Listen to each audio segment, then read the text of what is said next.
waliwo batabani baffe aba fresh chat. Ani? Fresh chat.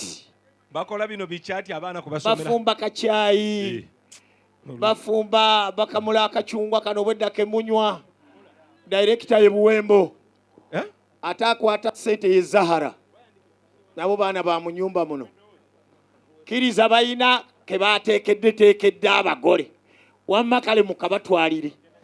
Obyambo weera ng'onywedde ebyokunywa bya fresh chat tukola juice oliriza akalanga mu bibala eby'enjawulo nga beetroot, ekitafeeri, emiyembe, ovacado, watermelon, emicungwa, ekikajjo, obutunda n'ebirala bingi. Fresh chat ice cream akuleka weenuguuna wamu ne kaakaawa akagenda ku buli kika kya mukolo. Tulina ba ushers abanakubudaabuda n'otajula n'ebirala ebinakuweesa ekitiibwa ku mukolo gwo. Tusangibwa ku City Hall level 4 oba tukubire ku ssimu zaffe musanvu notiemu ana munya ana musanvu nsanvu oba noti musanvu mnana bbiri 16 atano mutano kinana mubiri oba ku mitimbagano gyaffe. Fresh chat, fresh at its best.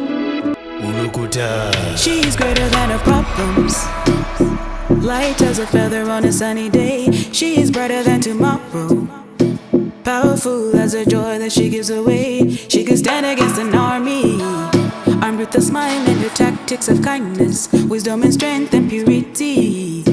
She could take over the world if she wanted. Ooh, ooh, ooh, ooh, ooh, ooh, ooh. You are bigger than your problems, the weight of the world you can throw away. You are more than just your skin tone. People's opinions meet the wind and just blow away.